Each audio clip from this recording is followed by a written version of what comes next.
നിങ്ങൾ മലയാളികൾക്ക് എല്ലാം തികഞ്ഞൊരു ലോകോത്തര നിലവാരമുള്ള സിനിമയുണ്ടോ എന്ന് ചോദിക്കുമ്പോൾ യെസ് വി ഹാവ് ആടുജീവിതം എന്ന് നെഞ്ചും വിരിച്ച് ആത്മവിശ്വാസത്തോടെ പറയാൻ പറ്റുന്ന ഒരു സിനിമയാണ് ബ്ലസ്സി സംവിധാനം ചെയ്തുള്ള Aadujeevitham. World class masterpiece work from മലയാള സിനിമ എന്ന് ഒറ്റ വാക്കിൽ വിശേഷിപ്പിക്കാവുന്ന സിനിമയാണ് ബ്ലസ്സി സംവിധാനം ചെയ്തിട്ടുള്ള ആടുജീവിതം. ആടുജീവിതത്തെ പറ്റിയുള്ള വിശേഷണം ഒറ്റ വാക്കിൽ ഒതുക്കാൻ സാധിക്കില്ല എന്നുള്ളതാണ് വാസ്തവം. കാരണം ആടുജീവിതവുമായി ബന്ധപ്പെട്ട എല്ലാ ഘടകങ്ങളും ഒന്നിനൊന്ന് മെച്ചപ്പെട്ടതാണ്. ഇതെല്ലാം പ്രത്യേകം അപ്രീസിയേഷൻ അർഹിക്കുന്നതുമാണ്. എന്നാൽ ആടുജീവിതം എന്ന സിനിമയ്ക്ക് എവിടെയെങ്കിലും ചില പാകപ്പിഴകളുണ്ടോ? ബ്ലസ്സി എന്ന സംവിധായകന് എവിടെയെങ്കിലും ഒന്ന് പാളിപ്പോയിട്ടുണ്ടോ? ആടുജീവിതം എന്ന സിനിമയുടെ 2 ഘട്ടത്തിൽ ബ്ലസ്സി എന്ന സംവിധായകന് ചെറുതായി ഒന്ന് പതറിപ്പോയിട്ടുണ്ട് എന്ന് തോന്നിപ്പോകും. അതിൻ്റെ വിശദാംശങ്ങളിലേക്ക് കടക്കുന്നതിന് മുമ്പ് നീണ്ട 16 വർഷം ആടുജീവിതം എന്ന സിനിമയ്ക്ക് വേണ്ടിയിട്ട് ഡെഡിക്കേറ്റ് ചെയ്തുള്ള ബ്ലസ്സി എന്ന മാസ്റ്റർ ക്രാഫ്റ്റ്സ്മാൻ്റെ ഡെഡിക്കേഷനെയും കമ്മിറ്റ്മെൻറ്റിനെയും പാഷനെയും ക്രിയേറ്റിവിറ്റിയെയും ഒരു ബിഗ് സല്യൂട്ടോട് കൂടി അപ്രിഷ്യേറ്റ് ചെയ്യുകയാണ്. തീർച്ചയായിട്ടും മറ്റൊരു സംവിധായകനും ലോകത്തിൽ തന്നെ ഇത്രയധികം കാലവർഷം ഒരു സിനിമയ്ക്ക് വേണ്ടി ചെലവഴിച്ച മറ്റൊരു സംവിധായകൻ ഇല്ല എന്ന് തന്നെ പറയാം. ഇപ്പം നീണ്ട 16 വർഷക്കാലം ഒരു തപസ് പോലെ ഒരു സിനിമയ്ക്ക് വേണ്ടി ചെലവഴിച്ച അദ്ദേഹത്തിൻ്റെ ആ ഒരു കഠിനാധ്വാനത്തിൻ്റെയും ഡെഡിക്കേഷൻ്റെയും റിസൾട്ട് ആടുജീവിതത്തിൻ്റെ ഓരോ ഫ്രെയിമിലും നമുക്ക് കാണാൻ സാധിക്കുന്നുണ്ട് എന്നുള്ളതാണ് ഏറ്റവും സന്തോഷകരമായിട്ടുള്ള കാര്യം. ബെന്യാമിൻ്റെ പ്രശസ്തമായ കേരള സാഹിത്യ അക്കാദമി അവാർഡ് നേടിയിട്ടുള്ള ആടുജീവിതം എന്ന നോവലിനെ ചലച്ചിത്ര രൂപത്തിലാക്കുമ്പോൾ അതിൽ ഒരുപാട് റിസ്ക് ഫാക്ടറുകൾ ഉണ്ടായിരിക്കും. അതിനെയെല്ലാം വളരെ വിദഗ്ധമായിട്ട് അതിജീവിച്ച് ബ്ലസ്സിയുടേതായിട്ടുള്ള ഒരു ആടുജീവിതമാണ് സൃഷ്ടിച്ചിരിക്കുന്നത്. അതായത് ഇത് നോവലിൻ്റെ ചലച്ചിത്രാവിഷ്കാരം എന്ന് പറയുന്നതിനേക്കാൾ ഉപരി ബ്ലസ്സി എന്ന മാസ്റ്റർ ക്രാഫ്റ്റ്സ്മാൻ്റെ ആടുജീവിതം എന്ന് പറയുന്നതായിരിക്കും ശരി. അത്രയ്ക്ക് മനോഹരമായിട്ടാണ് ഈ സിനിമയെ, അത്രയ്ക്ക് ഇഫക്റ്റീവായിട്ടാണ്, അത്രയ്ക്ക് ഫീൽ നൽകുന്ന രീതിയിലാണ് ഈ സിനിമയെ പ്രേക്ഷകർക്ക് മുമ്പിൽ ബ്ലസ്സി എന്ന മാസ്റ്റർ ക്രാഫ്റ്റ്സ്മാൻ സമർപ്പിച്ചിരിക്കുന്നത്. അതിന് അദ്ദേഹത്തിന് ഒരു ബിഗ് സല്യൂട്ട് തന്നെ കൊടുക്കുന്നു. ആടുജീവിതത്തിൽ നായകനായിട്ട് അഭിനയിച്ചിട്ടുള്ള നടനെ പറ്റി എത്ര തന്നെ വാഴ്ത്തിയാലും മതിയാവില്ല എന്നാണ് തോന്നുന്നത്. മുമ്പെങ്ങും മലയാള സിനിമയിൽ കണ്ടിട്ടില്ലാത്തൊരു പുതുമുഖ നടനെ പോലെ അല്ലെങ്കിൽ ഒരു വ്യത്യസ്തമായിട്ടുള്ള പൃഥ്വിരാജിനെയാണ് നമുക്ക് ആടുജീവിതത്തിൽ കാണാൻ സാധിക്കുന്നത്. നജീബ് എന്ന കഥാപാത്രത്തിൻ്റെ ആത്മസംഘർഷങ്ങളും സഹനവും യാതനയും അതിജീവനവുമെല്ലാം വളരെ എഫക്റ്റീവായിട്ട് പ്രേക്ഷകരുടെ മനസ്സിൽ തുളച്ചു കയറുന്ന രീതിയിൽ അഭിനയിച്ച് പ്രതിഫലിപ്പിക്കാൻ പൃഥ്വിരാജ് എന്ന മഹാനടൻ എന്ന് തന്നെ അദ്ദേഹത്തെ വിശേഷിപ്പിക്കേണ്ടി വരും. മഹാനടന് സാധിച്ചു എന്നുള്ളത് ഏറ്റവും സന്തോഷകരമായിട്ടുള്ള ഒരു കാര്യമാണ്. കാരണം അദ്ദേഹം തൻ്റെ നോട്ടത്തിലൂടെയും ഭാവത്തിലൂടെയും ചലനത്തിലൂടെയും എന്തിനധികം പറയുന്നു, തൻ്റെ ഐ ബ്ലിങ് അല്ലെങ്കിൽ തൻ്റെ ബ്രീത്തിങ്ങിലൂടെ പോലും പൂർണ്ണമായിട്ടും നജീബിൻ്റെ യാതനകൾ അനുഭവിക്കുകയായിരുന്നു എന്ന് തോന്നിപ്പോകും. അത്രയ്ക്ക് ഈ കഥാപാത്രവുമായിട്ട് പൃഥ്വിരാജ് എന്ന നടന് ബ്ലെൻഡ് ആവാൻ സാധിച്ചു എന്നുള്ളതാണ്. അദ്ദേഹത്തിൻ്റെ എല്ലാ മാനറിസങ്ങളും മാറ്റി നിർത്തി പൂർണ്ണമായും അദ്ദേഹം നജീബായി മാറിയിരിക്കുന്നു. അല്ലെങ്കിൽ നമ്മൾ ബെന്യാമിൻ്റെ ആടുജീവിതത്തിൽ വായിച്ച നജീബ് എന്ന കഥാപാത്രം അല്ലെങ്കിൽ ബ്ലസ്സി വിഭാവനം ചെയ്തിട്ടുള്ള നജീബായി മാറാൻ പൃഥ്വിരാജിന് സാധിച്ചു എന്നുള്ളതാണ് ഒരു നടൻ്റെ ഏറ്റവും വലിയ ടാലൻ്റ് എന്ന് പറയുന്നത്. ഈ ഒരു സിനിമയ്ക്ക് വേണ്ടി തൻ്റെ ജീവിതത്തിലെ 6 വർഷം ഇതിൻ്റെ ബോഡി ട്രാൻസ്ഫോർമേഷന് വേണ്ടി ചിലവഴിച്ചു എന്നുള്ളതാണ് അദ്ദേഹത്തിൻ്റെ ഡെഡിക്കേഷൻ്റെ എക്സ്ട്രീം ലെവൽ നമുക്ക് കാണാൻ സാധിക്കുന്നത്. തീർച്ചയായിട്ടും അദ്ദേഹം ഒരു 31 കിലോ വരെ തൻ്റെ ശരീരഭാരം കുറച്ചു. അതിൻ്റെ എല്ലാം റിസൾട്ട് ഈ സിനിമയുടെ ഓരോ ഫ്രെയിമിലും നമുക്ക് കാണാൻ സാധിക്കുന്നതാണ്. അദ്ദേഹത്തിൻ്റെ അർപ്പണബോധത്തിൻ്റെയും അദ്ദേഹത്തിൻ്റെ സിൻസിയാരിറ്റിയുടെയും അദ്ദേഹത്തിൻ്റെ ആ സ്ട്രഗിളിൻ്റെ എല്ലാം റിസൾട്ട് ആടുജീവിതത്തിൽ നജീബായി വരുന്ന ഓരോ ഫ്രെയിമിലും പൃഥ്വിരാജിലൂടെ നമുക്ക് കാണാൻ സാധിക്കുന്നു എന്നുള്ളത് അദ്ദേഹത്തിന് ഒരു വിസ്മയകരമായിട്ടുള്ള നടനെന്ന് വിശേഷിപ്പിക്കാവുന്ന രീതിയിൽ തീർച്ചയായിട്ടും അദ്ദേഹത്തെ പറ്റി പറയുമ്പോൾ, അദ്ദേഹത്തിൻ്റെ ആ ഡെഡിക്കേഷനെ പറ്റി പറയുമ്പോൾ ശരിക്കും ഒരു സ്റ്റാൻഡിങ് ഓവേഷൻ തന്നെ കൊടുക്കാൻ തോന്നും. അത്രയ്ക്ക് വിദഗ്ധമായിട്ട് പൃഥ്വിരാജ് എന്ന നടൻ ആ ഒരു കഥാപാത്രത്തെ അവതരിപ്പിച്ച് പ്രതിഫലിപ്പിച്ചിരിക്കുന്നു എന്നുള്ളതാണ് തീർച്ചയായിട്ടും സന്തോഷകരമായിട്ടുള്ള ഒരു കാര്യം. ആടുജീവിതം എന്ന നോവൽ വായിക്കുമ്പോൾ നമ്മളെല്ലാവരും നമ്മളുടേതായ രീതിയിൽ അതിൽ ഓരോ രംഗങ്ങളും വിഭാവന ചെയ്തിട്ടുണ്ടായിരുന്നു. നമ്മൾക്കെല്ലാം നമ്മളുടേതായിട്ടുള്ള ഒരു ഭാവന അതിലുണ്ടായിരുന്നു. ബെന്യാമിൻ്റെ വാക്കുകളിലൂടെ നമ്മുടെ മനസ്സിൽ കയറി വന്ന ചില ഭാവനകൾ. എന്നാൽ ആ ഭാവനകൾക്ക് അതീതമായിട്ട് അല്ലെങ്കിൽ ഇതിനേക്കാൾ മികച്ച രീതിയിൽ അതിനെ വിഭാവന ചെയ്യാൻ സാധിക്കും എന്ന് തെളിയിച്ചിട്ടുള്ള ഒരു കലാകാരനാണ് ബ്ലസ്സി. അദ്ദേഹത്തിൻ്റെ ആ ഒരു ക്രിയേറ്റിവിറ്റി, അദ്ദേഹത്തിൻ്റെ ആ ഒരു തോട്ട് പ്രോസസ്സ്, അദ്ദേഹത്തിൻ്റെ ഭാവന നമ്മുടെ എല്ലാം ഭാവനകൾക്ക് അതീതമായിട്ട് അദ്ദേഹം ചിത്രീകരിച്ചിരിക്കുന്നു. അതിന് അദ്ദേഹത്തെ സഹായിച്ചത് ഇതിൻ്റെ സിനിമാറ്റോഗ്രാഫറാണ് സുനിൽ KS എന്ന് പറയുന്ന ഈ അനുഗ്രഹീത ഛായാഗ്രഹകൻ. ഇതിൻ്റെ ഓരോ ദൃശ്യങ്ങളെയും ഓരോ മനോഹരമായിട്ടുള്ള ഫ്രെയിമുകളായിട്ട് ഒപ്പിയെടുത്തിട്ടുണ്ട്. ഈ സിനിമയിലെ ഓരോ ഫ്രെയിമും ഓരോ കഥ പറയുന്ന ചിത്രമായിട്ട് അല്ലെങ്കിൽ സ്റ്റോറി ടെല്ലിംഗ് ഫോട്ടോഗ്രാഫി ആയിട്ട് റിയലിസ്റ്റിക് ആയിട്ടും ഇഫക്റ്റീവായിട്ടും ഇമോഷണലായിട്ടും ഒപ്പിയെടുക്കാൻ സാധിച്ചിട്ടുള്ള സുനിൽ എന്ന ഛായാഗ്രാഹകൻ്റെ സിനിമാറ്റോഗ്രഫി മികവിനെ തീർച്ചയായിട്ടും അഭിനന്ദിച്ചേ മതിയാവൂ. ഈ ഒരു ഷോട്ടുകളെ അതിമനോഹരമായിട്ട് താളാത്മകമായിട്ട് ഒട്ടും ലാഗില്ലാതെ ഒരു പ്രത്യേക പേസിൽ എഡിറ്റ് ചെയ്ത് വെട്ടിയൊട്ടിക്കാൻ സാധിച്ചിട്ടുള്ള ശ്രീകർ പ്രസാദ് എന്ന മാസ്റ്റർ എഡിറ്റർ, അദ്ദേഹത്തിൻ്റെ എഡിറ്റിംഗ് മികവ് തീർച്ചയായിട്ടും ഇതിലും തെളിയിക്കുന്നു. ഏറ്റവും അധികം നാഷണൽ അവാർഡ് നേടിയിട്ടുള്ള എഡിറ്ററുടെ ഒരു മാസ്റ്റർ പീസ് വർക്ക് തന്നെയാണ് ആടുജീവിതത്തിന് വേണ്ടിയുള്ള എഡിറ്റിംഗ് എന്ന് പറയാൻ സാധിക്കും. അത്രയ്ക്ക് മനോഹരമായിട്ട് ഒട്ടും ലാഗില്ലാതെ ഇമോഷണലി ആയിട്ട് ആ സിനിമയെ വെട്ടിയൊട്ടിക്കാൻ അദ്ദേഹത്തിന് സാധിച്ചു എന്നുള്ളത് ഏറ്റവും അപ്രിഷ്യേറ്റ് ചെയ്യേണ്ട ഒരു കാര്യം തന്നെയാണ്. ആടുജീവിതം റിലീസാവുന്നതിന് മുമ്പേ തന്നെ നമ്മൾ അപ്രിഷ്യേറ്റ് ചെയ്ത അല്ലെങ്കിൽ നമ്മൾ നെഞ്ചിലേറ്റിയ നിരവധി ഗാനങ്ങളുടെ സൃഷ്ടാവായിട്ടുള്ള AR റഹ്മാൻ്റെ മാന്ത്രിക സംഗീതത്തെ എത്ര തന്നെ വാഴ്ത്തിയാലും മതിയാവില്ല. കാരണം അദ്ദേഹം ഈ സിനിമയിലെ ഗാനത്തിലൂടെ, പ്രത്യേകിച്ച് പെരിയോനെ റഹ്മാനെ എന്ന ഗാനത്തിലൂടെ ഈ സിനിമയുടെ ആത്മാവ് തന്നെ നമ്മൾക്ക് മുന്നിൽ ഈ സിനിമ റിലീസാവുന്നതിന് മുമ്പ് തന്നെ കാണിച്ചു തന്നിട്ടുണ്ടായിരുന്നു. അത് അദ്ദേഹത്തിൻ്റെ സംഗീതത്തിൽ മാത്രമല്ല, അദ്ദേഹത്തിൻ്റെ പശ്ചാത്തല സംഗീതത്തിലും ആ മികവുണ്ട് എന്ന് അദ്ദേഹം ഒരിക്കൽ കൂടി തെളിയിച്ചിരിക്കുകയാണ്.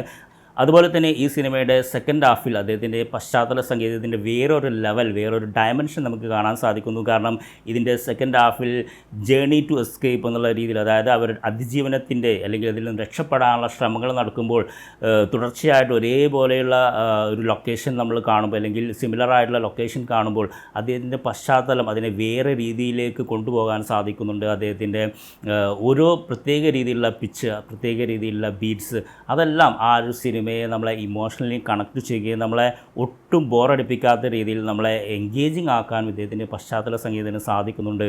ഈ പശ്ചാത്തല സംഗീതത്തോടൊപ്പം തന്നെ എടുത്തു പറയേണ്ട മറ്റൊരു കാര്യമാണ് ഇതിൻ്റെ സൗണ്ട് ഡിസൈനിങ്. റസൂൽ പുകുറ്റി എന്ന ഓസ്കാർ അവാർഡ് ജേതാവിൻ്റെ സൗണ്ട് ഡിസൈനിങ്ങിന് തീർച്ചയായിട്ടും മികവാർന്ന ഒരു വർക്ക് എന്ന് തന്നെ പറയാൻ സാധിക്കും. കാരണം ഈ പശ്ചാത്തല സംഗീതവും സൗണ്ട് ഡിസൈനും തമ്മിൽ ഒരു റോളർ കോസ്റ്റ് തന്നെയാണ് നടക്കുന്നത്. അതായത് പശ്ചാത്തല സംഗീതം ഒന്ന് ഡൗൺ ആയി വരുമ്പോൾ സൗണ്ട് ഡിസൈൻ അല്ലെങ്കിൽ ഇതിൻ്റെ ശബ്ദം ഇങ്ങനെ ഇരച്ച് കയറുകയാണ്. തീർച്ചയായിട്ടും ഈ ഒരു സൗണ്ട് ഡിസൈൻ കാരണം നമുക്ക് ഈ സിനിമ നടക്കുന്ന ലൊക്കേഷനിൽ നമ്മൾ ഉള്ളതുപോലെ തോന്നിപ്പോകുന്നു. അതായത് ആട്ടിൻകൂട്ടങ്ങളുടെ ഇടയിൽ അല്ലെങ്കിൽ ആ ഒരു മരുഭൂമിയിൽ നമ്മൾ പെട്ടുപോയ, ആ ഒരു മണൽക്കാറ്റിൻ്റെ ഇടയിൽ നമ്മൾ പെട്ടുപോയ പോലെ, അല്ലെങ്കിൽ ആ ഒരു കഴുകന്മാരുടെ ഇടയിൽ നമ്മൾ പെട്ടുപോയ പോലെ രീതിയിലുള്ള ശബ്ദമിശ്രണം അത് അതിമനോഹരമാക്കാൻ, ആ രീതിയിലുള്ള സൗണ്ട് ഡിസൈൻ പ്രൊഡ്യൂസ് ചെയ്യാൻ റസൂൽ പുക്കിറ്റിക്ക് സാധിച്ചിട്ടുണ്ട്. അപ്പോൾ ഈ പശ്ചാത്തല സംഗീതവും സൗണ്ട് ഡിസൈനും തമ്മിലുള്ള മികവാർന്ന ഒരു ശബ്ദമിശ്രണം നമുക്ക് കാണാൻ സാധിക്കും. എൻ്റെ അഭിപ്രായത്തിൽ ഇത്രയധികം ശബ്ദത്തിന് പ്രാധാന്യം അല്ലെങ്കിൽ ശബ്ദം കൊണ്ട് ഇത്രയധികം മാസ്മരികത ചെയ്യാൻ സാധിക്കുമെന്ന് തെളിയിച്ച ഒരു സിനിമ കൂടിയാണ് ആടുജീവിതം. തീർച്ചയായിട്ടും ഇതിൻ്റെ എല്ലാ ടെക്നിക്കൽ വശങ്ങളെയും നമ്മൾ മികവാർന്നത് അല്ലെങ്കിൽ ഏറ്റവും എക്സ്ട്രീംലി പെർഫെക്റ്റ് എന്ന് പറയാവുന്ന രീതിയിലാണ് ഇതിൻ്റെ ആർട്ട് ഡയറക്ഷൻ ആണെങ്കിലും ഇതിൻ്റെ മേക്കപ്പ് ആണെങ്കിലും ഇതിൻ്റെ കോസ്റ്റ്യൂം ഡിസൈൻ ആണെങ്കിലും ഇതുമായി ബന്ധപ്പെട്ട എല്ലാ കാര്യങ്ങളും ഒരു പെർഫെക്ഷൻ നമുക്ക് കാണാൻ സാധിക്കുന്നു. ഇതിൽ എടുത്തു പറയേണ്ട മറ്റൊരു കാര്യം എന്ന് വെച്ചാൽ ഇതിൽ CGI വർക്ക്സും VFXുമാണ്. ഒട്ടും നമുക്ക് ആർട്ടിഫിഷ്യാലിറ്റി തോന്നാത്ത രീതിയിൽ വളരെ മനോഹരമായിട്ട് അത് ഈ സിനിമയിൽ ഇംപ്ലിമെൻറ്റ് ചെയ്യാനും അത് ഈ സിനിമയെ ബ്ലെൻഡ് ചെയ്യാനും സാധിച്ചിട്ടുണ്ട് എന്നുള്ളതാണ്. പ്രത്യേകിച്ച് കഴുകന്മാർ വരുന്ന രംഗത്തും അതുപോലെ തന്നെ പാമ്പ് ഇരച്ച് കയറുന്ന രംഗത്ത്, ആ രംഗത്തൊക്കെ VFXൻ്റെ ഒരു സ്വാധീനം വളരെയധികം ഇഫക്റ്റീവായിരുന്നു. നമുക്കത് ഒരു ആർട്ടിഫിഷ്യാലിറ്റി ഉള്ള പോലെ തോന്നാത്ത രീതിയിൽ അത് ചെയ്യാൻ VFX ടീമിന് സാധിച്ചിട്ടുണ്ട്. തീർച്ചയായും അവരും അപ്രിസിയേഷൻ അർഹിക്കുന്നുണ്ട്. ഈ സിനിമയിൽ അഭിനയ മികവിനെ പറ്റി പറയുമ്പോൾ എല്ലാവരും ഒന്നിനൊന്ന് മികച്ച പ്രകടനമാണ് കാഴ്ചവെച്ചത്. പുതുമുഖ നടനായിട്ടുള്ള ഗോകുലിൻ്റെ അഭിനയത്തെ നമ്മൾ വാഴ്ത്തേണ്ടിയിരിക്കുന്നു. കാരണം വളരെ മനോഹരമായിട്ടാണ് അതിലെ ഹക്കീം എന്ന കഥാപാത്രത്തെ വളരെ ഇമോഷണലി നമുക്ക് കണക്ട് ചെയ്യാൻ സാധിക്കുന്ന രീതിയിൽ ഹക്കീമിനെ അവതരിപ്പിക്കാൻ ഗോകുൽ എന്ന ആ ഒരു നടന് സാധിച്ചിട്ടുണ്ട്. ഹക്കീമിൻ്റെ തുടക്കം തൊട്ട് ഹക്കീം നമ്മുടെ മനസ്സിൽ കയറുന്നുണ്ട്. പക്ഷേ ഹക്കീമിൻ്റെ വിയോഗം, ഹക്കീമിൻ്റെ അവസാന നിമിഷങ്ങൾ നമ്മളെ ഒരു നൊമ്പരമായൊരു നോവായി നമ്മുടെ മനസ്സിൽ ഉള്ളിലിങ്ങനെ വിങ്ങിപ്പോകുന്ന രീതിയിൽ അതിനെ ഇമോഷണലി എക്സ്പ്രസ് ചെയ്യാൻ തീർച്ചയായിട്ടും ഹക്കീമിനെ അവതരിപ്പിച്ചിട്ടുള്ള ഗോകുൽ എന്ന നടന് സാധിച്ചിട്ടുണ്ട്. തീർച്ചയായിട്ടും അദ്ദേഹത്തിൻ്റെ അഭിനയ മികവിനെ വാഴ്ത്തേണ്ടിയിരിക്കും. അതുപോലെ തന്നെ ഇതിൽ ഇബ്രാഹിം കാദിരി അവതരിപ്പിച്ചിട്ടുള്ള സിനിമയിൽ പറയുന്ന പോലെ മരുഭൂമിയിലെ നീരുറവ പോലെ അല്ലെങ്കിൽ അള്ളാഹു അയച്ച മൂസ നബിയെ പോലെ വന്നിട്ടുള്ള ഇബ്രാഹിം കാദിരിയെ വളരെ എന്താ പറയുക, നമുക്കൊരു പ്രത്യേക രീതിയിലൊരു ഡിവൈൻ എന്ന് തോന്നുന്ന രീതിയിൽ ആ ഒരു കഥാപാത്രത്തെ അവതരിപ്പിക്കാൻ ജീൻ ലൂയിസ് എന്ന ഒരു നടന്, ആഫ്രിക്കക്കാരനായ നടന് സാധിച്ചിട്ടുണ്ട്. അപ്പം ഇതിലെ എല്ലാവരും, പ്രത്യേകിച്ച് അമലാപോളും പൃഥ്വിരാജും തമ്മിലുള്ള കെമിസ്ട്രി വളരെ മനോഹരമായിട്ടുണ്ടായിരുന്നു. ഗാനരംഗങ്ങളിലൊക്കെ അവരുടെ കെമിസ്ട്രി വളരെ നന്നായിട്ട് തോന്നിയിട്ടുണ്ട്. അപ്പോൾ ഞാൻ നേരത്തെ പറഞ്ഞ പോലെ ഇതിലെ എല്ലാം പെർഫെക്റ്റ് തന്നെയാണ്. പക്ഷേ രണ്ട് ഘട്ടത്തിൽ ഒന്ന് ശ്രദ്ധിച്ചിരുന്നെങ്കിൽ നന്നായേനെ എന്ന് തോന്നിപ്പോവുകയാണ്. രീതിയാണ്. അതിൽ ഒന്നാമത്തെ കാര്യം എന്ന് വെച്ചാൽ ആടുജീവിതത്തിൻ്റെ നോവൽ വായിച്ചിട്ടുള്ള അല്ലെങ്കിൽ ആടുജീവിതം നോവലിൻ്റെ ഫാൻസിനെ ചെറിയ രീതിയിൽ ഒന്ന് ഡിസപ്പോയിൻ്റ് ആവുന്ന രീതിയിലാണ്. അതിൽ എന്ന് വെച്ചാൽ നോവലിൽ ബെന്യാമിൻ ഈ നജീബിൻ്റെ മൃഗങ്ങളുമായിട്ട് പ്രത്യേകിച്ച് ആടുമായിട്ടും ഒട്ടകവുമായിട്ടുള്ള സ്നേഹം, അവരുമായിട്ട് കമ്മ്യൂണിക്കേറ്റ് ചെയ്യുന്നതും അവർക്ക് ഓരോരുത്തർക്കും ആടിനൊക്കെ ഓരോ പേരിടുകയും ആടിൻ്റെ മണം കൊണ്ട് തിരിച്ചറിയുന്ന രീതിയിലൊക്കെ വർണ്ണിച്ചിട്ടുണ്ടായിരുന്നു. അപ്പോൾ ആ ഒരു കാര്യങ്ങളൊന്നും ഈ സിനിമയിൽ കാണിക്കാൻ സാധിച്ചില്ല. ഒരുപക്ഷേ സമയദൈർഘ്യം കൊണ്ടായിരിക്കാം.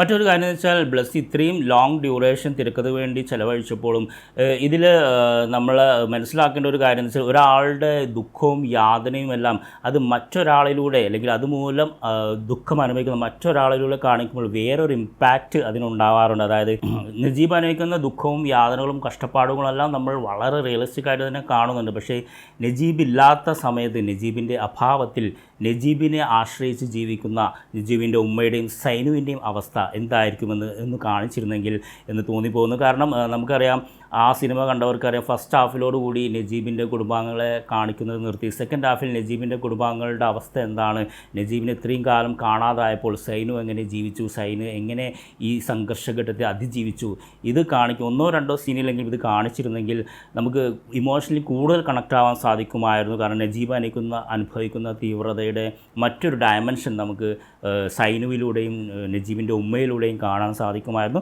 അത് ബ്ലസ്സിക്ക് ഉൾപ്പെടുത്തിയിരുന്നെങ്കിൽ കുറച്ചുകൂടി ഈ സിനിമ കൂടുതൽ ഡ്രമാറ്റിക് ആൻഡ് ഇമോഷണലി നന്നാവുമായിരുന്നു എന്ന് എനിക്ക് തോന്നി. ഈ കാര്യം ഒഴിച്ചു നിർത്തി കഴിഞ്ഞാണെങ്കിൽ ആടുജീവിതം എന്ന സിനിമ ഇന്ത്യൻ സിനിമ തന്നെ കണ്ടിട്ടുള്ള ഏറ്റവും മികച്ച ക്ലാസിക് മൂവിയാണ് എന്ന് തന്നെ പറയാം. ഒരു masterpiece work of Blessy എന്ന് പറയാം. മലയാള സിനിമയ്ക്ക് എന്നും അഭിമാനിക്കാവുന്ന, മലയാള സിനിമയ്ക്ക് ഒരു റെഫറൻസ് ആക്കി കാണിച്ചു കൊടുക്കാൻ പറ്റുന്ന ഒരു സിനിമയാണ് ആടുജീവിതം.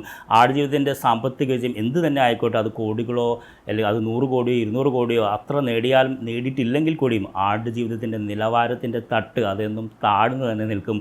ആടുജീവിതത്തിൻ്റെ ക്വാളിറ്റി ഇത്രയും പെർഫെക്റ്റ് ആയുള്ള, ഇത്രയും ടെക്നിക്കലി റിച്ച് ആയുള്ള, ഇത്രയും ക്ലാസിക് ആയിട്ടുള്ള ഒരു മാസ്റ്റർ പീസ് വർക്ക് മലയാള സിനിമയിൽ വന്നു എന്നതിൽ നമ്മൾക്ക് തീർച്ചയായും അഭിമാനിക്കാം. ഇതൊക്കെ ഫസ്റ്റ് ഷോക്ക് തന്നെ ഈ ഒരു മാസ്റ്റർ പീസ് വർക്ക് കാണാൻ സാധിച്ചു എന്നുള്ളത് നമ്മളെയൊക്കെ തീർച്ചയായും അഭിമാനം കൊള്ളുന്നു. കാരണം ഭാവിയിൽ ഇത് ഒരുപാട് ചർച്ച ചെയ്യപ്പെടുന്ന സിനിമയായി മാറുമ്പോൾ നമ്മൾ ആ സിനിമ ഫസ്റ്റ് ഷോക്ക് തന്നെ കണ്ടവരാണ് എന്ന് പറയാൻ പറ്റുന്ന രീതിയിൽ അഭിമാനം നിമിഷമാണ് നമുക്കൊക്കെ തോന്നിയിട്ടുള്ളത്.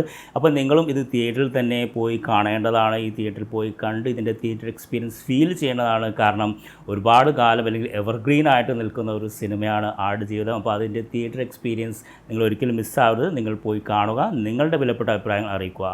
ഈ വീഡിയോയെക്കുറിച്ച് എന്ത് അഭിപ്രായം ഉണ്ടെങ്കിലും നിങ്ങൾ അറിയിക്കുക.